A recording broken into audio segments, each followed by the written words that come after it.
Hello, do you know why water is so important? If you don't, you will find out here. So let's get started. Water is everywhere. Above us, around us, inside us, and under the earth. It is the source of all life. There is no life if there is no water. All started from there. Water existed on Earth more than 3.8 billion years ago. Together with that, the life journey started. But water is not only a liquid.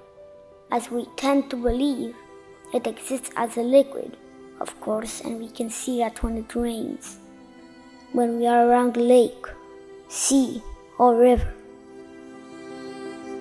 It also exists as a gas. Some people believe you can see it when you're boiling something, and steam goes up in the air, or when you smell a hot coffee or tea, and you see something coming out of steam. In fact, this is still liquid state. The gas form of water cannot be seen same, as you cannot see what you breathe, but it is all around us in the air. That is why there are devices to measure the humidity of air. Water needs to reach 100 degrees Celsius to evaporize. Water also exists in solid form, and you can see that when it's freezing temperature outside, and the water turns to ice. Water needs to be below 0 degrees Celsius to become a solid. A solid form of water is also a snowflake. Also during the hail, you can see it rain with ice balls. So this is still water, but in solid form, created somewhere in the clouds. What makes this transition of the water from one form to the other in nature? How is this possible? What causes such changes naturally? To understand that, we need to understand three main concepts, all parts of the water cycle. Evaporation is the process by which water turns from liquid state to its gaseous state.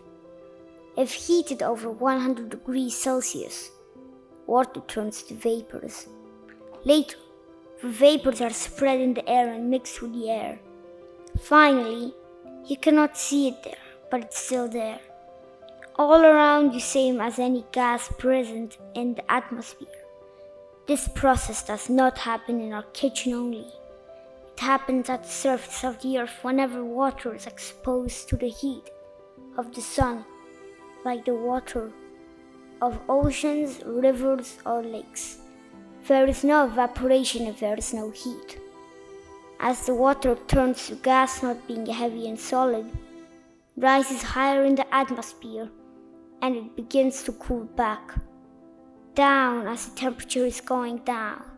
10,000 meters above Earth, we already have 50- degrees Celsius. As the gas is exposed to lower temperature, the gas starts turning back into vapors. We call this process condensation.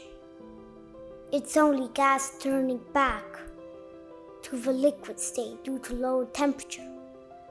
When the condensation process reaches the end, the gas is back to water, being heavy again. It will start falling back to Earth, and we call this precipitation. Precipitation may be rain, snow, sleet, or hail. Any kind of weather condition where something is falling from the sky. And we do not talk about bombs or planes. We are talking about water. So water comes back to Earth, back in the oceans, seas, river, lakes.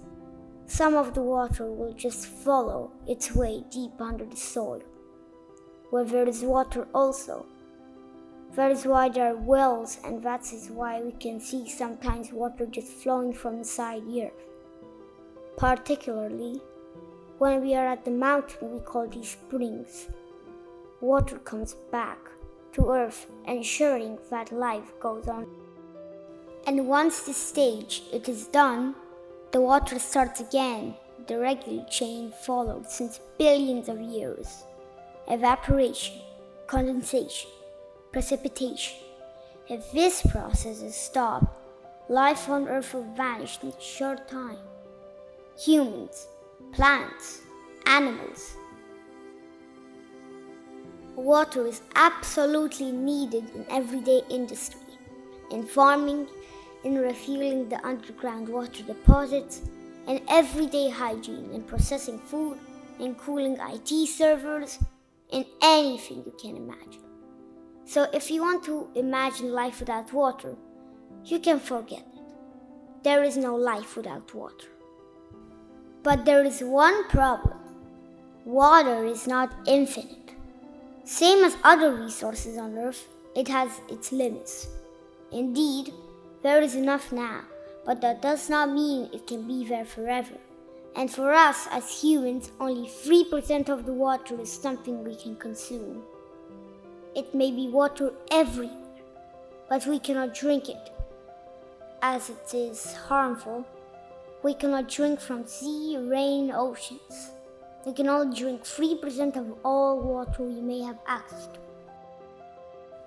Unfortunately, nowadays consumption and large-scale pollution affects both the quality and quantity of the water.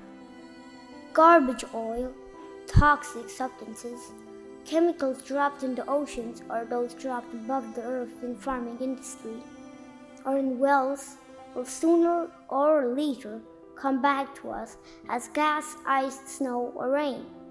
And it will come with many of the substances we throw on it here, on Earth. Garbage in, garbage out, good things in, good things out. This is the universal law of life. And remember, this is a cycle. Large consumption of water in industry. Farming. Houses may absolutely lead to the total lack of water in the future. There is an imperious need to protect water both in quality and quantity. Understanding the cycle of water around us and the relevance of water for life should make all of us take actions to protect it and preserve it. Clean water means a healthy life. Contaminated or dirty water means diseases, viruses, death of species of plants and animals. Ultimately, lack of water means the end of life on Earth. We will be back to billions of years ago, just another dry stone floating in this infinite universe, looking maybe for a second chance to come back to life. Sono alzato e ho trovato l'invasor. Oh partigiano, porta mi vida.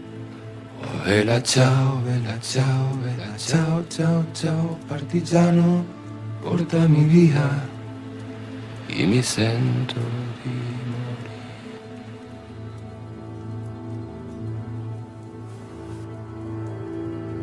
E se io muoio da partigiano, oh vela ciao, vela ciao, vela ciao, ciao, ciao. E se io muoio da partigiano, tu mi devi seppellire. E seppellire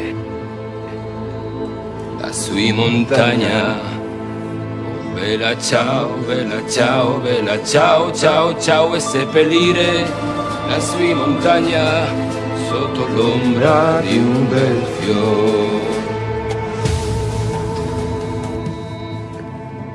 E le genti passeranno. Oh vela ciao, vela ciao, vela ciao, ciao, ciao. E le genti che passeranno.